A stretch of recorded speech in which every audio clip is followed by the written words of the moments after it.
Lucas 24.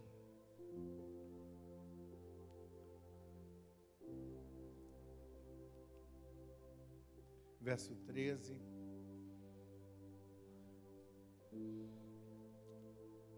Tive ontem um dia difícil, tive uma noite difícil, uma manhã um pouquinho difícil, mas o Senhor é bom.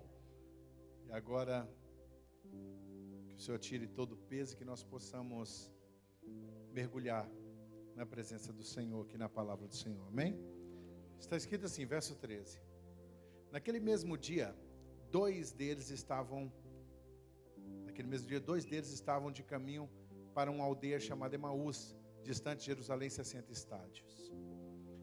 E iam conversando a respeito de todas as coisas sucedidas.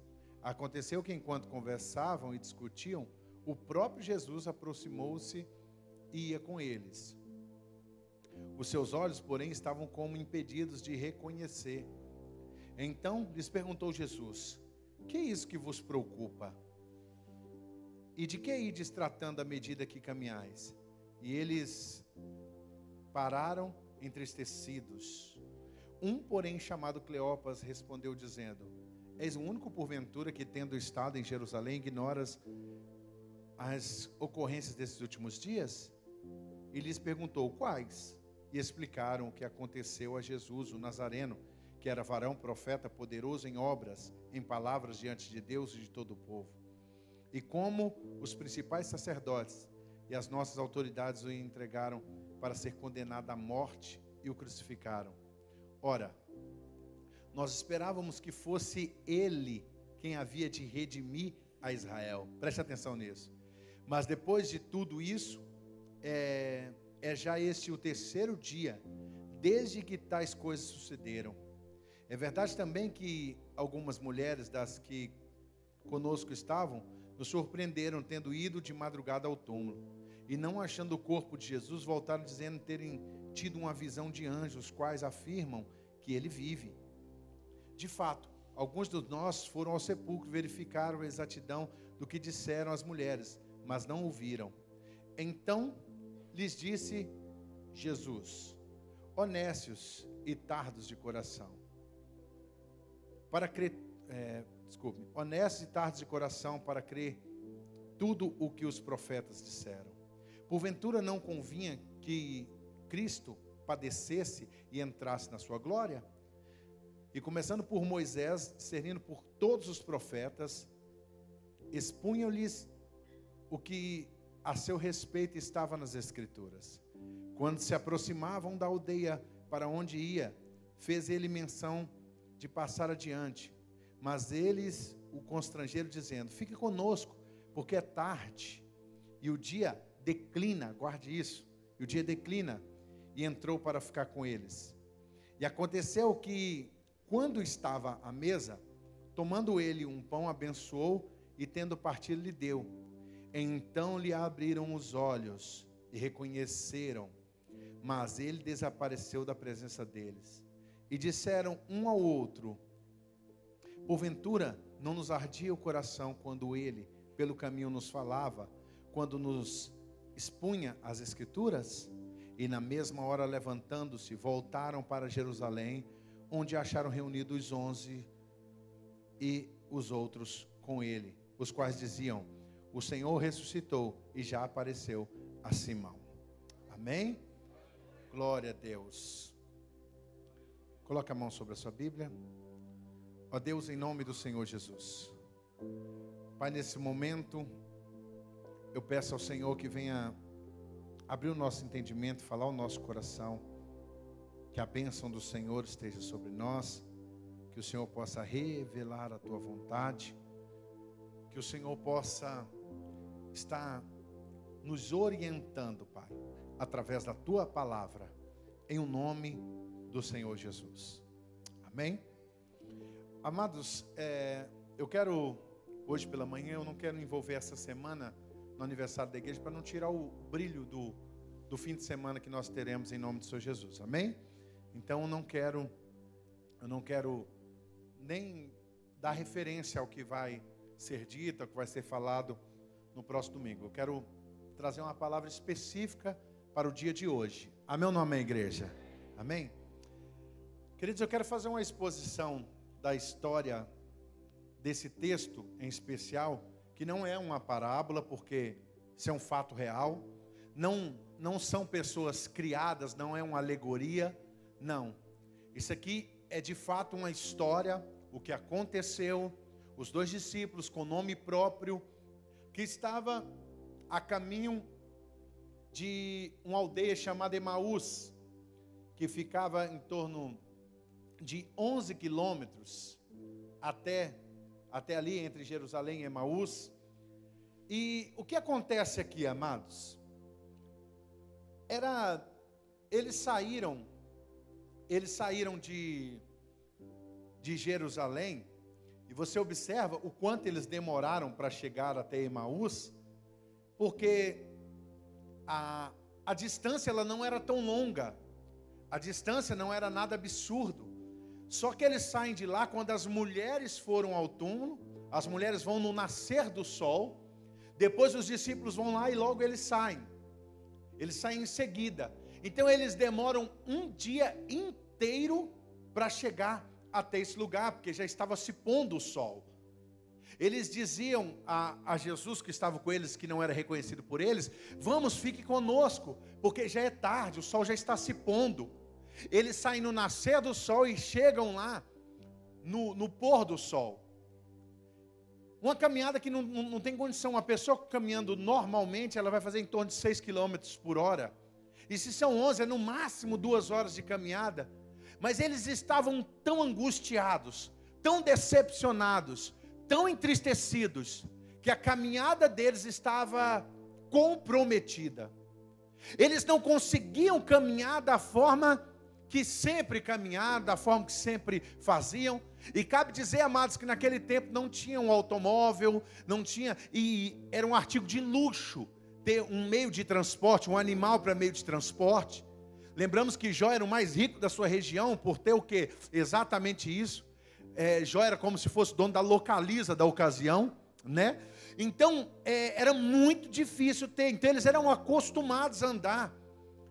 E o caminhar, ele vai fazendo com que você se acostume, e daqui a pouco 5, 10, 15, 20, 30 quilômetros passa a não ser nada. Nada.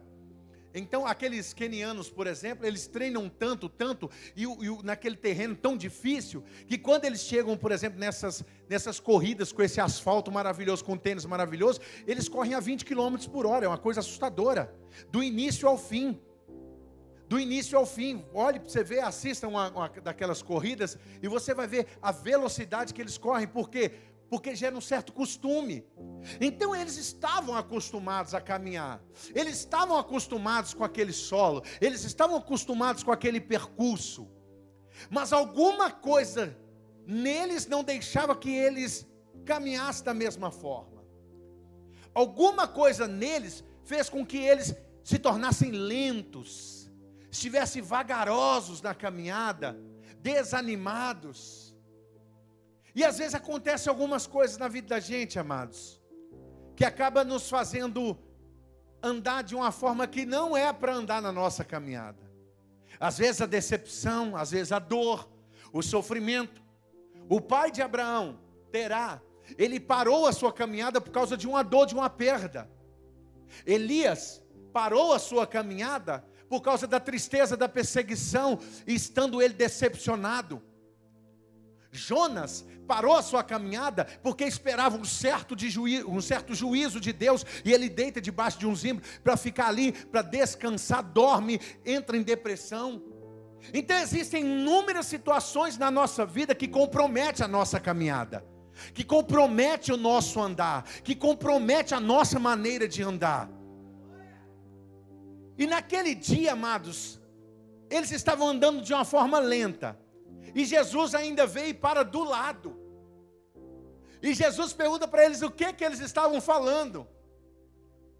Agora eles têm um motivo de fato para estar caminhando de forma bem lenta.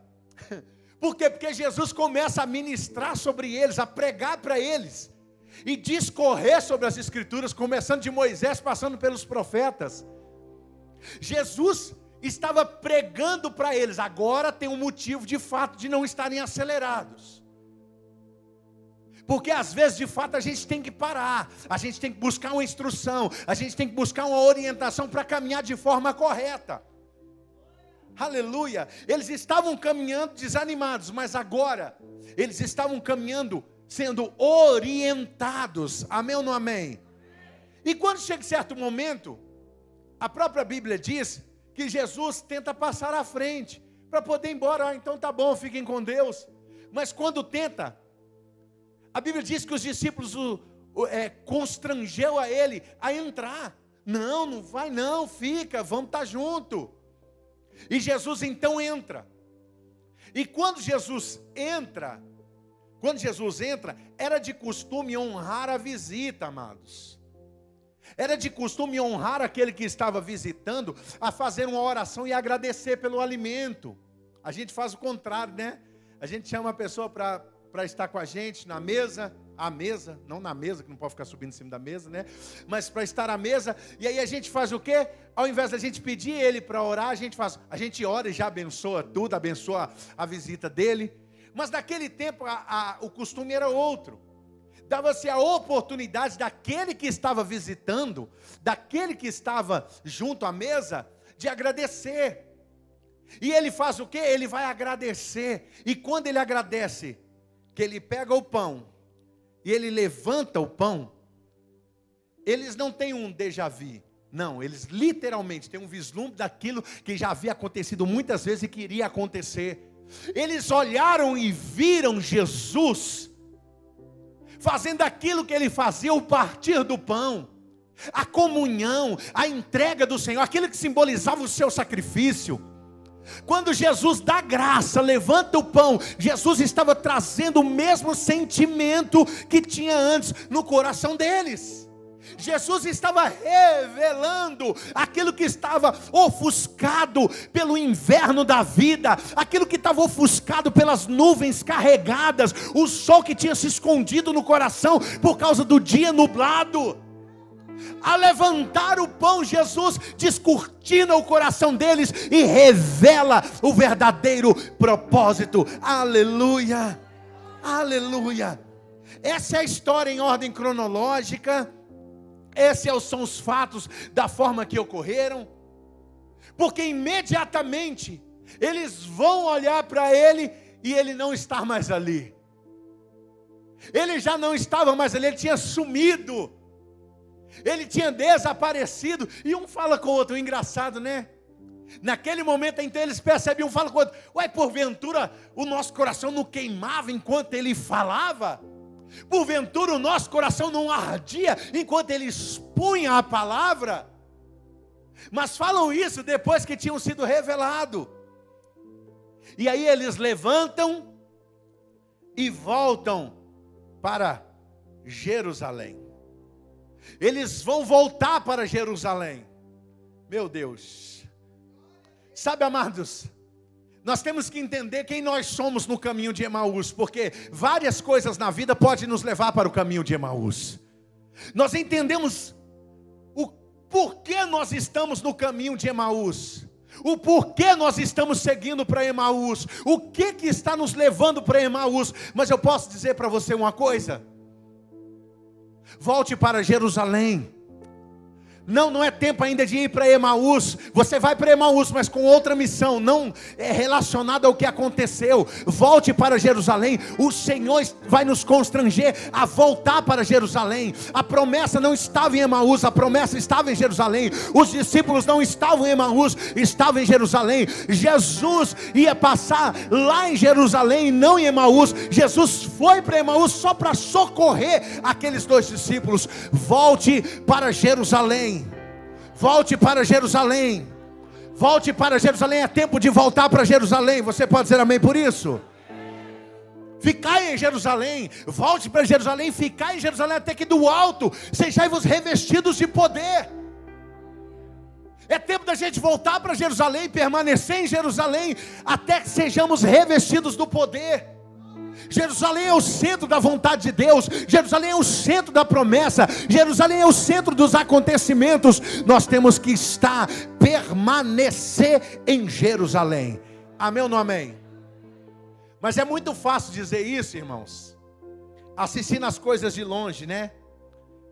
Eu gosto muito de luta, né? De UFC, de jiu-jitsu. E às vezes eu fico lá assistindo, falando, nossa, olha lá, o braço está sobrando, pega o braço, pega o pé, pega daqui, pega dali. Porque eu estou assistindo na televisão, gente, é fácil demais. Eu faria tudo aquilo. Para mim é muito fácil, porque é só olhar e só fazer. Eu vejo o pessoal, pegou, faz isso, faz aquilo.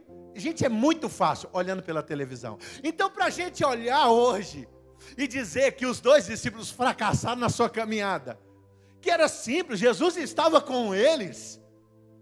Jesus estava todo o tempo com eles, Jesus estava pregando para eles, Jesus estava revelando a palavra para eles, e porque eles não entendiam?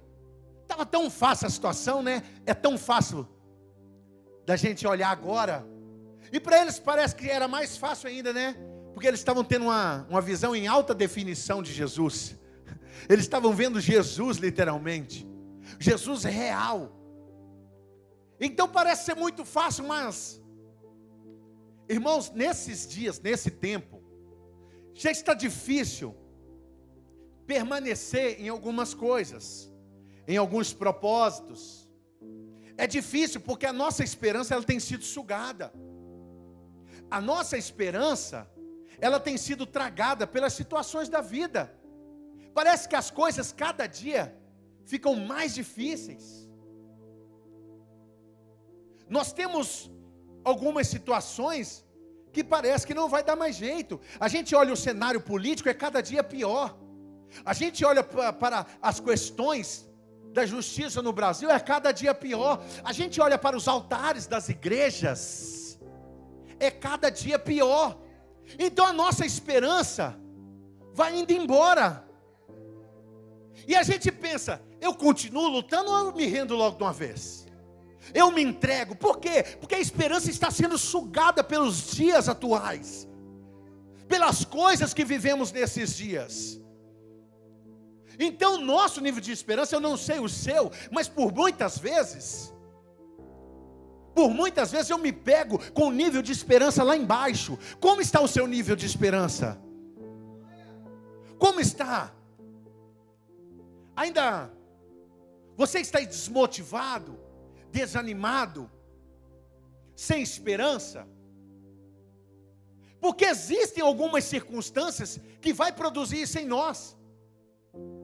E sabe qual era a situação em que esses 2 discípulos estavam, irmãos? Eles tinham um herói, tinham o libertador, tinha aquele que era o homem que tinha o poder para fazer tudo o que queria naquele momento.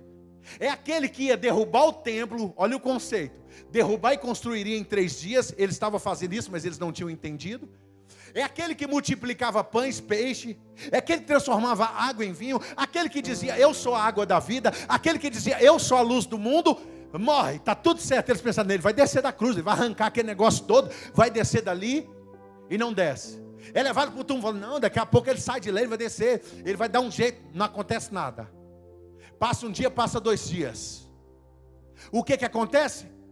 Tudo aquilo que eles tinham ouvido, ouvido da parte do Senhor, agora estava ofuscado. Agora pelo barulho das tribulações, das guerras interiores, agora o som que eles tinham na sua mente era som de acusação, som de desesperança. Eles haviam perdido a esperança. A esperança eles tinham depositado toda em Jesus, irmãos. E agora o que eles têm é que, além de não ter descido da cruz, agora o corpo ainda foi roubado. Eles saem de Jerusalém com esse conceito. As mulheres disseram que o corpo dele não está lá mais. E foram alguns discípulos lá e viram que de fato o corpo dele não está lá mais. Acabou. Acabou, morreu a esperança. Inclusive, aí nós aproveitamos para retificar aquele dito provérbio nosso, né? Aquele dito provérbio nosso, que a esperança é a última que morre. Eu acho que era exatamente isso que eles esperavam. A esperança é a última que morre. A esperança morreu. Foi a última, mas morreu. A nossa esperança não é a última que morre. A nossa esperança é aquela que ressuscitou ao terceiro dia e está vivo para todo sempre. Aleluia, aleluia.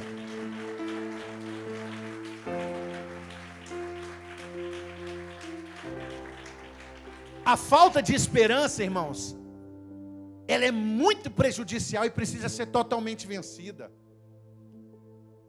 Precisa ser totalmente vencida, não pode ser mais ou menos. Nós precisamos vencer a falta de esperança. E sabe, o texto aqui em foco nos mostra alguns resultados que são muito perigosos quando nós perdemos a esperança na vida. A falta de esperança pode gerar resultados perigosíssimos em nossa vida. E o primeiro deles, que baseado no texto, eu separei aqui para meditar juntamente com vocês, é que quando nós perdemos a esperança, nós saímos do centro da vontade de Deus. Nós corremos o risco, ou melhor, de sair do centro da vontade de Deus. 24:13, naquele mesmo dia, 2 deles estavam a caminho para a aldeia chamada Emaús, distante de Jerusalém, 60 estádios. E iam conversando a respeito de todas as coisas sucedidas. Emaús, amados, ficava a oeste. E o dia estava se pondo. Por isso que a gente sabe que é o oeste, porque é no pôr do sol. Eles caminhavam para o entardecer. Eles caminhavam para o se pôr do sol. Eles saíram do lugar do sol nascente e estavam caminhando agora para onde se punha o sol. Eles saíram debaixo da luz do sol da justiça e estavam caminhando agora para onde se punha o sol, para onde o sol é ofuscado, para onde o brilho é ofuscado.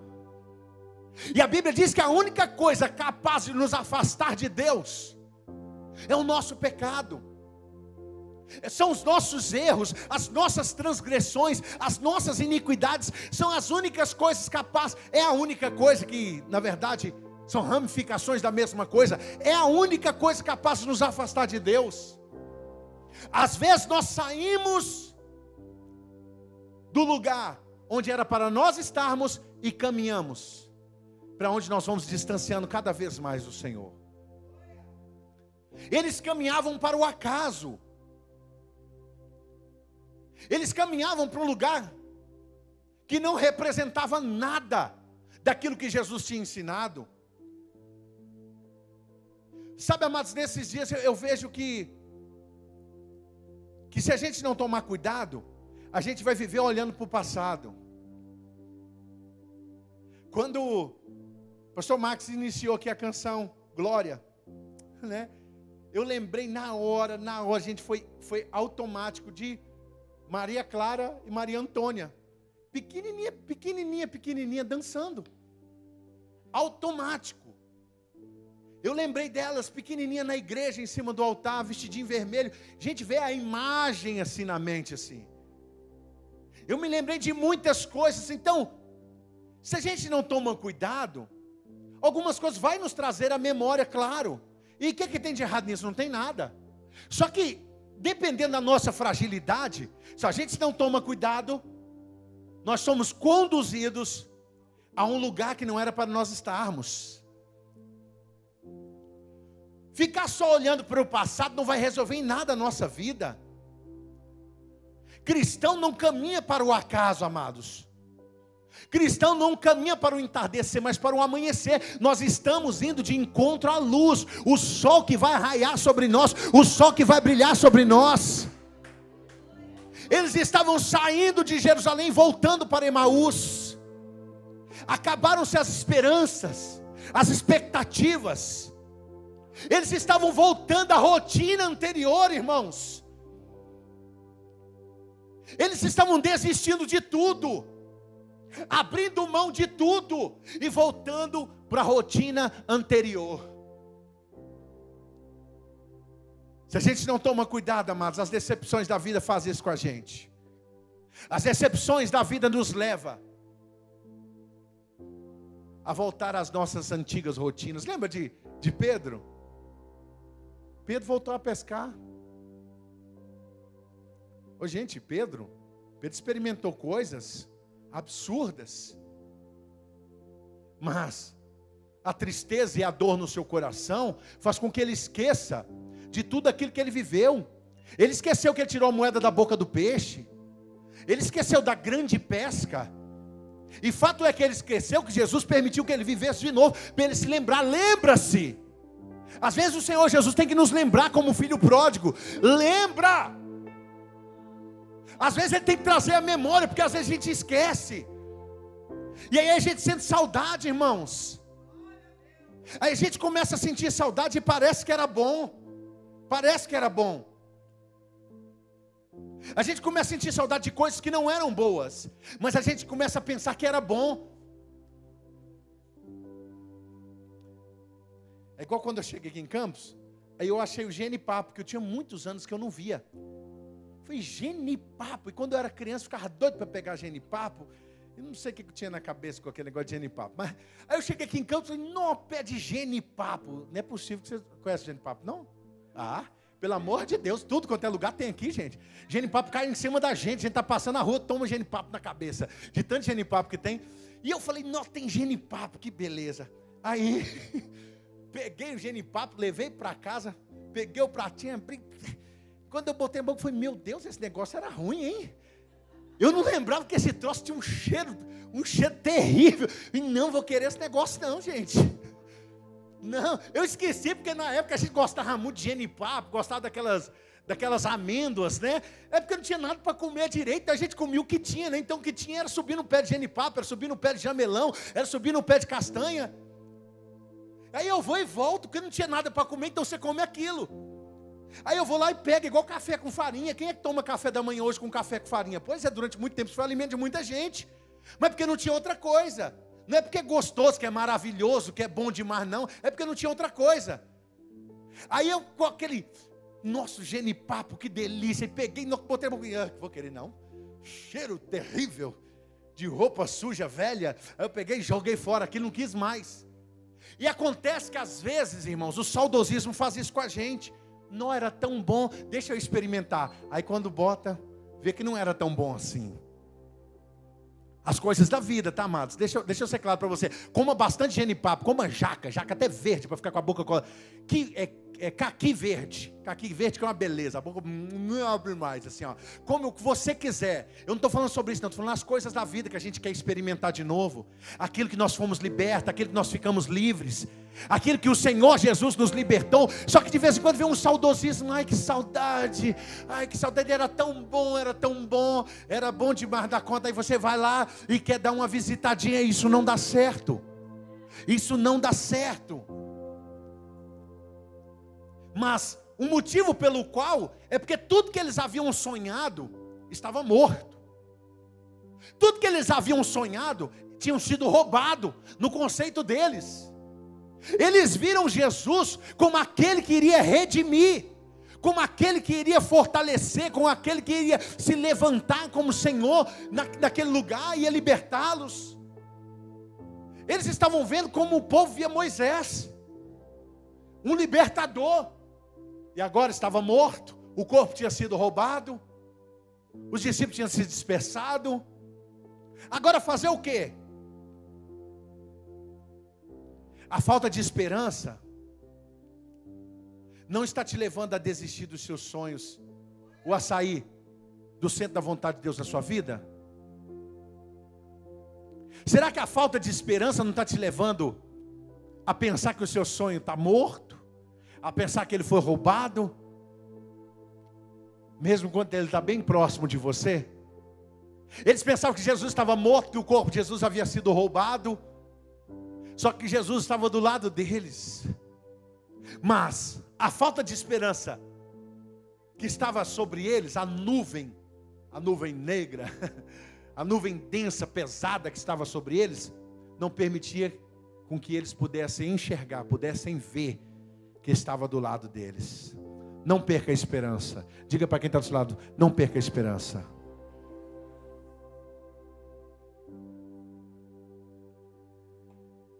Por quê? Porque a falta de esperança pode exatamente nos levar a isso. A perceber que na nossa caminhada, o Senhor está do nosso lado. O Senhor Jesus está conosco. E quando nós perdemos a esperança, irmão, quando a gente olha para o cenário, quando a gente olha para as circunstâncias, quando a gente olha para as coisas, a gente começa já a pensar, não tem jeito mais.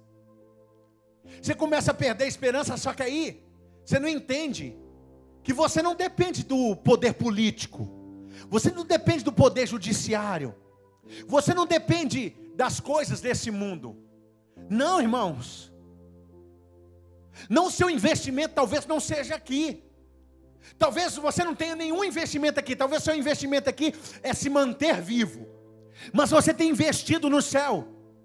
E como é que nós investimos no céu? Como é que nós investimos no céu? Através das nossas orações, da nossa entrega, através da comunhão, através da adoração, através da entrega no altar do Senhor. Talvez você não tenha investido nessa terra, tenha investido no céu, mas está esperando o resultado dessa terra.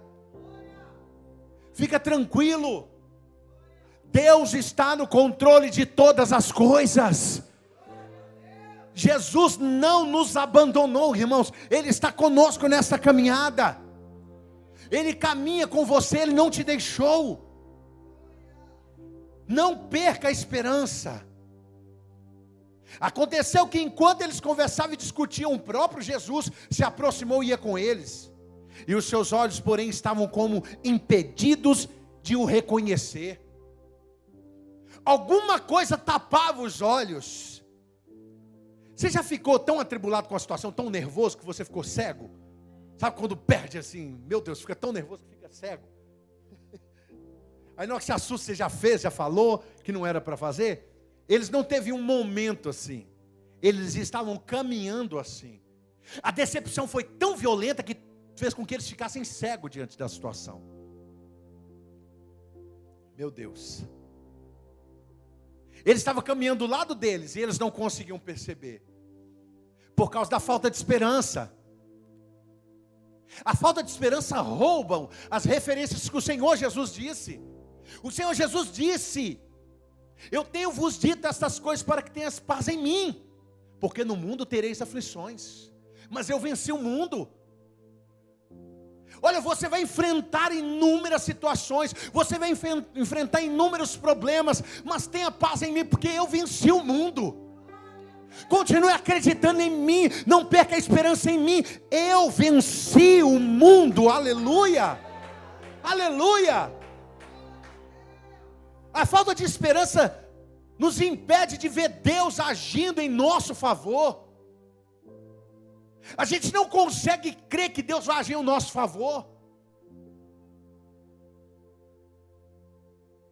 A gente começa a olhar, a ver as situações e fala, não tem jeito mais. No programa de rádio eu fiz uma oração assim, num dia bem espontâneo. E depois eu recebi uma mensagem. Porque eu falei na oração, falei assim, bem espontâneo mesmo, falei, Senhor, a justiça do nosso país ela é muito lenta, é difícil. Então Deus, acelera a justiça do nosso país, faça acontecer na vida dessa que clama nesse exato momento. Irmãos, eu não sei quantas pessoas ouvem o programa de rádio, uma vez que ele é gravado, eu não tenho retorno no telefone, eu não dou número de telefone nem nada, eu só mando o programa e ele vai para a rádio, para algumas rádios. Alguém me mandou uma mensagem no WhatsApp da igreja que a gente expõe. E aí, talvez seja centenas, 10 pessoas. Talvez 10 pessoas estavam com um processo na justiça e estavam ouvindo aquela oração. Oraram junto, mas uma entendeu o que estava sendo dito. E ela entendeu, o meu advogado é público, talvez nem pegue no meu processo, só pega um dia antes, dá uma olhada mais ou menos, eu não paguei advogado. O meu processo é difícil, a minha situação é complicada, mas eu creio num Deus que pode mexer em todas as coisas, no Deus que é juiz, que pode acelerar a justiça desse país. Então ela recebeu o resultado dela pela oração dela, não foi pela minha oração. Por quê? Porque renovou a esperança, renovou o propósito. Agora as outras que ouviram, talvez 10 pessoas que ouviram, as 9 que ouviram, que tinham processo e que não oraram, que não acreditaram, não saíram do lugar. Então a falta de esperança, ela acaba impedindo Deus de agir em nosso favor. Às vezes nós pensamos estar andando sozinho, mas na verdade o Senhor está conosco. Às vezes procuramos as pegadas do Senhor na areia, como aquela história bonita, né, das pegadas na areia, e nós olhamos nos momentos difíceis da nossa vida, a gente olha e não vê as pegadas, e a gente pensa, o Senhor me abandonou, e o Senhor está dizendo, não, nunca te abandonei, pelo contrário, estou te carregando no colo, eu estou cuidando de você. Sabe, amados, existem muitas promessas na Bíblia, mas eu gostaria que você cravasse uma no seu coração. É de Mateus capítulo de número 28, verso 20. Eu queria que isso ficasse cravado no seu coração, independente do que você vivesse nessa terra, porque essa promessa, Ele não vai de jeito nenhum deixar que ela se perca, ensinando-nos a guardar todas as coisas que eu vos tenho mandado.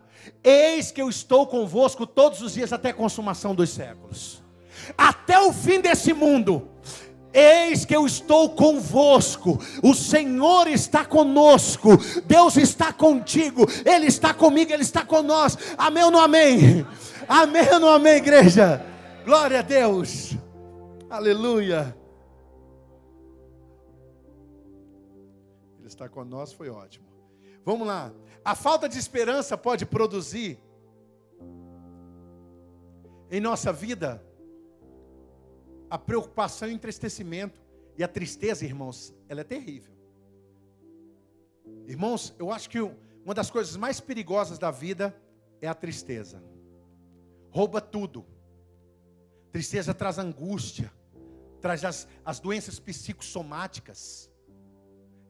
A depressão, a síndrome do pânico relacionada. Desenvolve até o câncer, que a tristeza traz mágoa. A mágoa acaba fazendo com que as células se desenvolvam. Como é terrível. A tristeza pode ser uma das piores coisas que existem hoje para nós.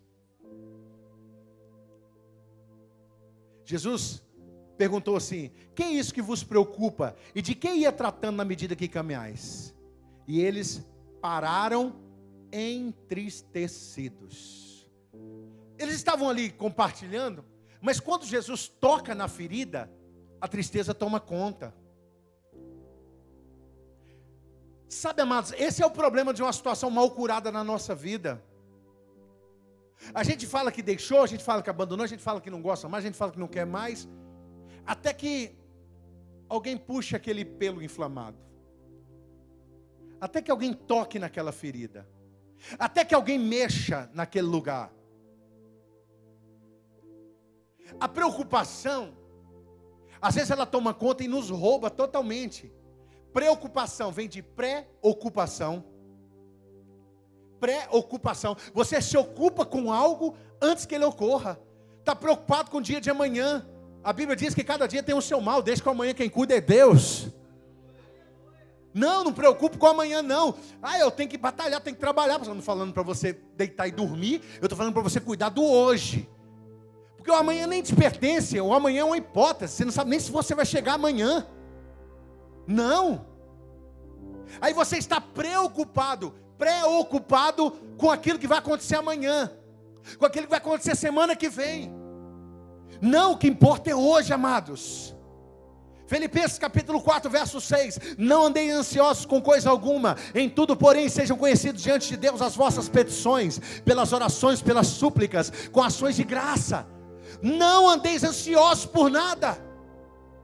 1 Pedro capítulo 5, verso 7. Lançando sobre Ele toda a vossa ansiedade, porque Ele tem cuidado de vós. É Ele quem cuida. Você pode dizer amém por isso? Não fique preocupado. Não fique. Batalhe, lute, invista, estude, faça o que você tiver que fazer da vida, mas descansando no Senhor e na força do seu poder. Aleluia. Aleluia. Nós queremos às vezes, sabe o que, amados? Obrigar aqueles que nos rodeiam a viver algo que a gente quer. Não, a nossa obrigação é ensinar, E acreditar que aquilo vai produzir no coração dele. Ensinar o seu filho a acreditar que aquilo vai produzir no coração dele. Fazer, tomar atitudes dentro de casa e acreditar que as suas atitudes hão de florescer no coração da sua família. Isso que nós temos que fazer. Preocupação e tristeza. Triste. A palavra triste, ela é definida como o que tem mágoa ou aflição. Cheio de melancolia, infeliz, abatido, deprimido. Você acha que esse é o plano de Deus para você? Olha para dentro de você aí, vê de onde Deus te tirou. Aquele negócio é bom demais fazer esse autoanálise, né? Essa autoanálise. Vamos lá. Aí você pensa, nossa, Deus me chamou para viver cheio de mágoa, de aflição, cheio de melancolia, infeliz, nossa, abatido, deprimido. Foi para isso que Deus te chamou? Foi para isso que Deus te chamou? É claro que não, irmãos. Esse não é o plano de Deus para nós. Esse não é o plano de Deus para você. E se você quer que eu te diga, olha aqui para mim. Qualquer coisa neste mundo, nesta vida, que estiver produzindo isso na sua vida, corta, lança fora. Siga aquilo que Jesus disse. Se o teu olho te faz pecar, arranque ele e lance fora. Se o teu braço te faz pecar, arranque ele e jogue fora.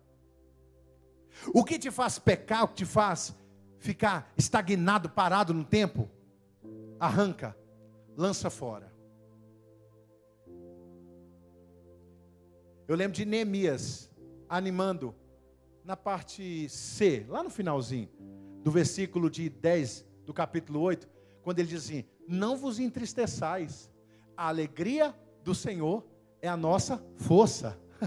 Não vos entristeçais, a alegria do Senhor é a nossa força. Aleluia. Talvez nós estamos andando preocupados, entristecidos, porque está nos faltando esperança. Renove a sua esperança. Renove a sua esperança. Você pode dizer amém por isso? Renove a sua esperança, irmãos.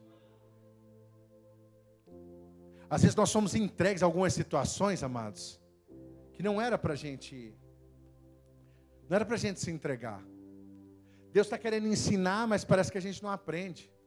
Aí a gente acaba se entregando a algumas situações. E aí, a falta de esperança, ela produz incredulidade. Quando Jesus para do lado deles e pergunta, Cleopas, ele fala: por acaso você é o único aqui na região?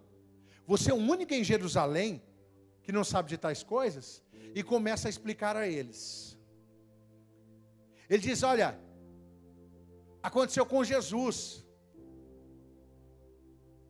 Pegaram ele era varão, profeta, poderoso em obras e palavras diante de Deus. Olha a referência que eles têm de Jesus, irmãos. Era varão, profeta, poderoso em palavras, em obras diante de Deus. Diante de todo o povo via as ações de Jesus. Mas aconteceu que os principais sacerdotes e as autoridades pegaram a ele e o crucificaram. Pegou a ele e crucificou a ele. E a partir daí, nós esperávamos que ele fosse ele que ia redimir Israel. Mas depois de tudo isso, no terceiro dia, são essas coisas que sucederam, nada mais aconteceu. É até verdade que umas mulheres foram lá, ele continua dizendo, é até verdade que uma das mulheres foram lá, as mulheres que andavam com a gente foi lá, e acabou que viu que o túmulo estava vazio. E elas tiveram uma visão de um anjo. E depois os discípulos, alguns dos discípulos também foram lá, e viram que de fato estava vazio. Então lhes disse Jesus: honestos e tardos de coração, para crer, honestos e tardos de coração para crer no que os profetas disseram. Eles estavam incrédulos naquilo que havia sido dito. Eles perderam a fé, irmãos. Foi-lhes tirada a esperança, e junto da esperança foi a fé. A incredulidade, ela vai comprometer muitas coisas na sua vida. A incredulidade vai comprometer a sua autoridade espiritual. E às vezes é exatamente por isso que nós não estamos mais conquistando aquelas coisas que Deus nos prometeu. Parece que Deus mudou. Não, Deus continua com tudo preparado para nós. Porém, quando estamos tomados de incredulidade, nós perdemos a autoridade espiritual. Lembra do povo hebreu ao sair do Egito? Eles saem com a promessa, Deus cuidando, eles viram nuvem fazendo sombra, eles viram no frio coluna de fogo, eles viram todas essas coisas, mas não conseguiram ver, nem experimentar da terra prometida. Por quê? Porque a incredulidade tomou conta do coração deles. Eles murmuravam, eles reclamavam o tempo todo.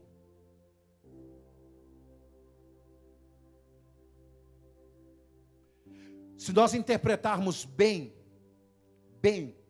as Escrituras, a palavra de Deus, nós vamos entender o seguinte, irmãos: que antes de toda exaltação, vem um processo de humilhação. Nós não chegamos diante de Deus com o queixo lá em cima, nós chegamos com o rosto para o chão. Prosquineó, é prostrar mesmo, é se lançar. É para você lançar com o rosto por terra, prostrar-se diante de Deus ao ponto de se submeter à vontade dEle. Como está a sua fé, amados, nesse tempo? A esperança foi roubada e junto dela foi a sua fé?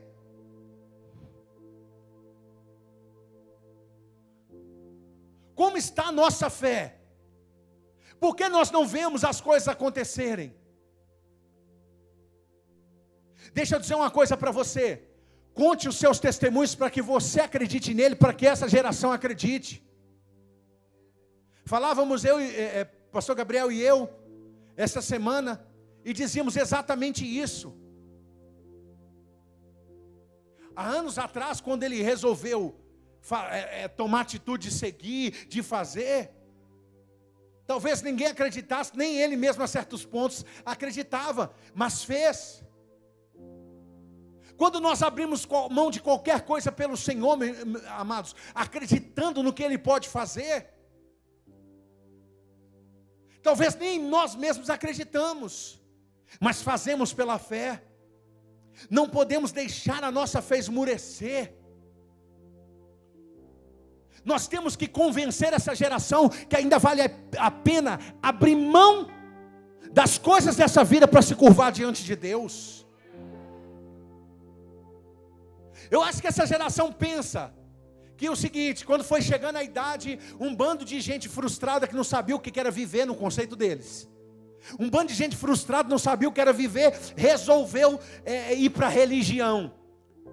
Deixa eu dizer uma coisa para vocês: vocês não sabem o que é vida. Essa nova geração que não sabe o que é viver de fato e de verdade. Nós abrimos coisa de mão que prestava de verdade. Nós nos entregamos a Jesus, não foi por conveniência, foi por obediência. Nós abrimos mão de uma vida, muitos aqui, talvez 99% aqui, abriu mão de uma vida, talvez uma vida plena, verdadeira, abriu mão, porque valia a pena se curvar diante de Deus, porque vale a pena se curvar diante de Deus, aleluia. Então a nossa fé precisa ser renovada, nós precisamos deixar um legado para esse povo. O sacrifício de Abel fala, o sacrifício de Abel grita, o sangue dele que foi derramado na terra clama por justiça. O legado dele foi na obediência a Deus. Qual vai ser o seu legado? O que você vai deixar para a sua família? O que você vai deixar para essa geração? Se não ter obedecido a Deus. Como está a sua fé? Você quer que eu te diga, amados? A falta de esperança, ela pode ser vencida. Claro que pode, eles venceram.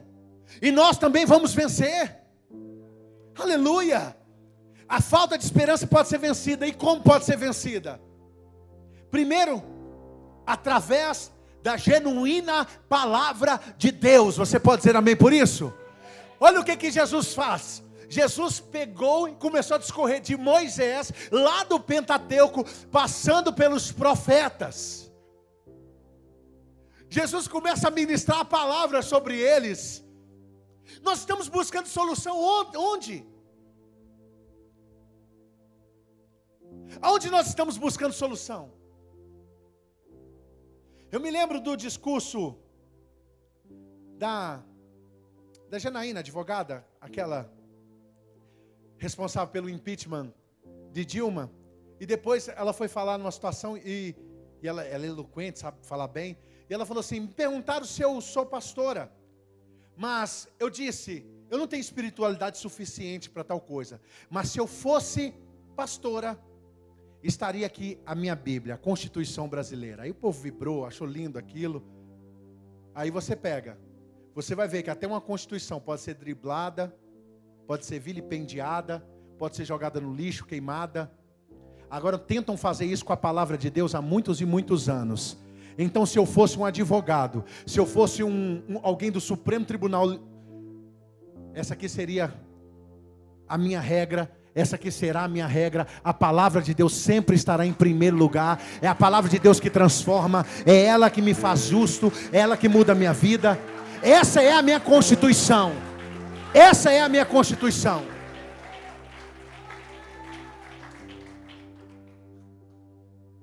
Então nós temos que voltar. Se queremos voltar à esperança, voltemos para a palavra de Deus. O Senhor nunca despertou tanto a igreja para isso, irmãos. Da mensagem simples, da mensagem objetiva que gera em nós. Tem jeito, irmãos. A falta de esperança pode ser vencida através da comunhão. Se isolar não vai adiantar de nada. Se a tristeza tomar conta do seu coração, você se isolar, é igual a depressão. E depressão igual a síndrome do pânico, etc, etc, etc, igual a morte no final. Se isolar é a pior coisa que você pode fazer. Se isolar é a pior decisão que você pode tomar na sua vida. Capaz de curar a falta de esperança é exatamente a comunhão.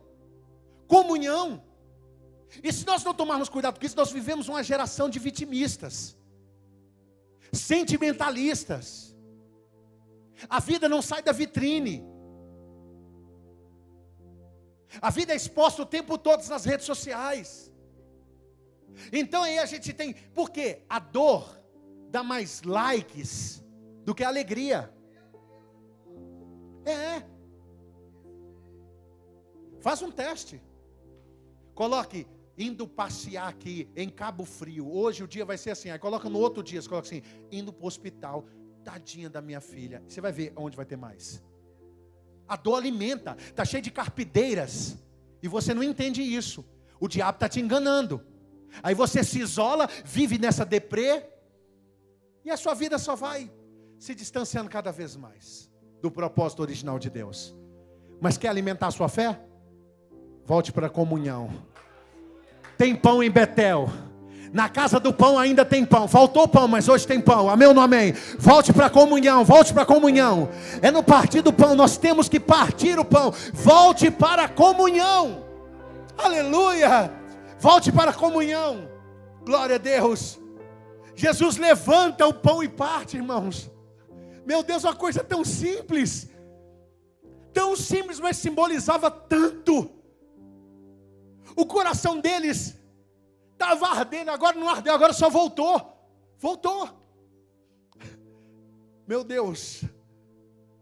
Precisamos estar no partir do pão todos os dias, irmãos. Não há ceia sem mesa, irmãos. Não há comunhão sem mesa.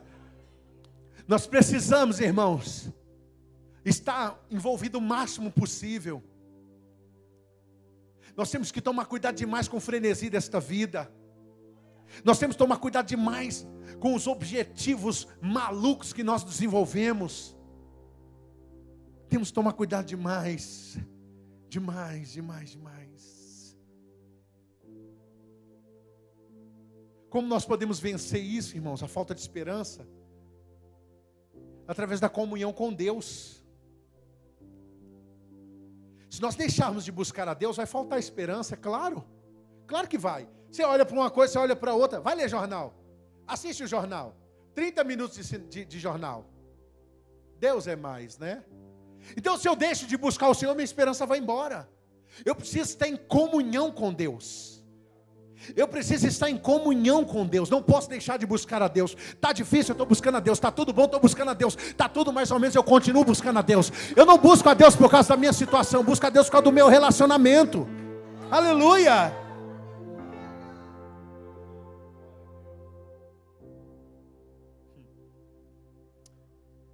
Quando nós vencemos a desesperança, acontece algumas coisas que são meias que bem rápidas assim, ó. Venceu, vai começar a acontecer na sua vida. Se você olhar do verso 33, 34 e 35, você vai ver que o que acontece? Na mesma hora, eles se levantaram.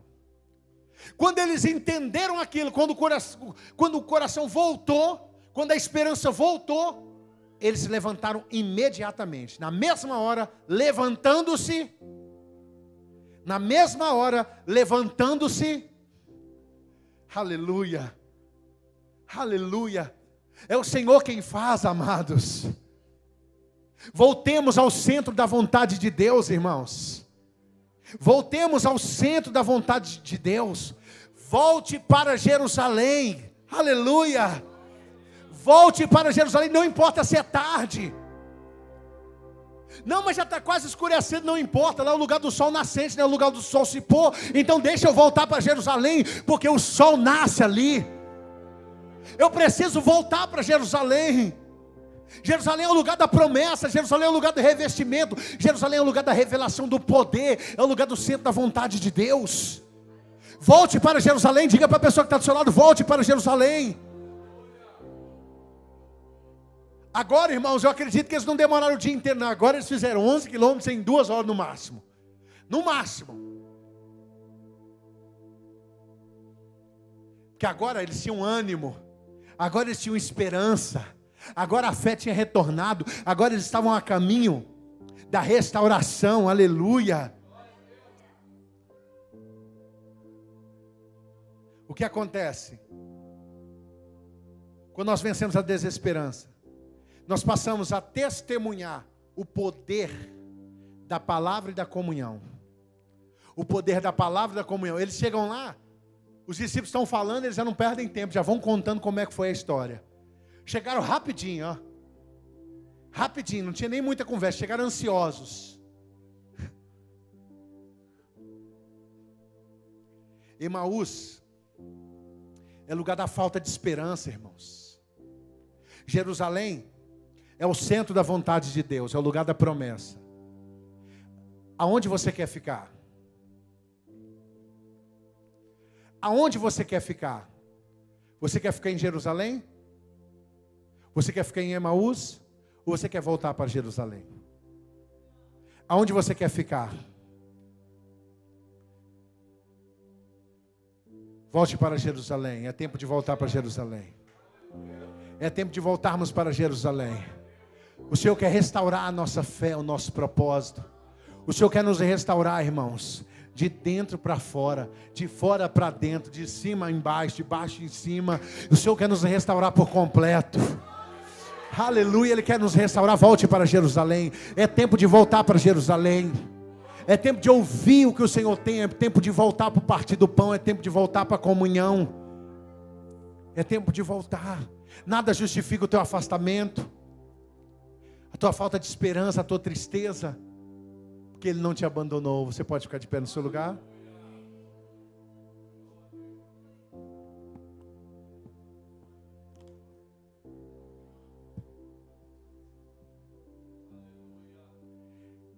Ele não te abandonou, amados.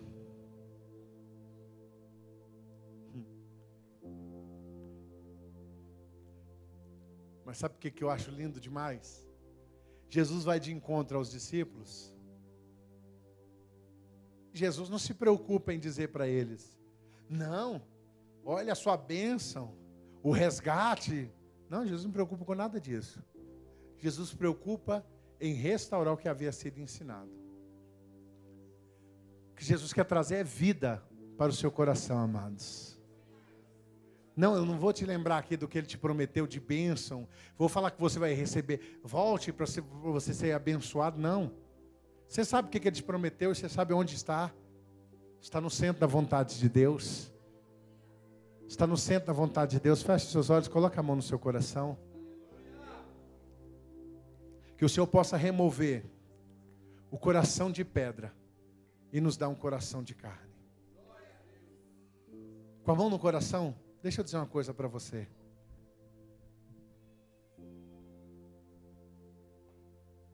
Ezequiel, o profeta Ezequiel, o profeta Ezequiel, ele viveu uma situação muito difícil, muito difícil. Ele viu a sua família sendo morta diante dos seus olhos. Ezequiel, que foi um dos cativos na Babilônia, um que passou pelos tempos de Jeoaquim. Então, por causa daquilo, o coração dele se endureceu e se tornou como uma pedra. Ele caminhou durante muito tempo com o coração como uma rocha. Mas é aí que o Senhor se manifesta com a promessa sobre a vida de Ezequiel. E diz que Ele ia remover, Ele ia retirar, Ele ia arrancar o coração de pedra e pôr um coração de carne. Ezequiel tinha todos os motivos, ele perdeu a sua família diante dos seus olhos. Ele perdeu a sua família diante dos seus olhos. Ele tinha todos os motivos para estar entristecido, sem esperança. Todos os motivos. Mas o Senhor encontrou o coração dele. Ainda que de pedra, mas o Senhor encontrou o coração dele e mudou o seu coração. Você tem todos os motivos, sabe? Eu não quero tirar os seus motivos, eu quero te dar a solução. Eu quero trazer de volta a esperança. Então, com a mão no coração, vem, Senhor. Vem, Senhor. Vem, feche seus olhos.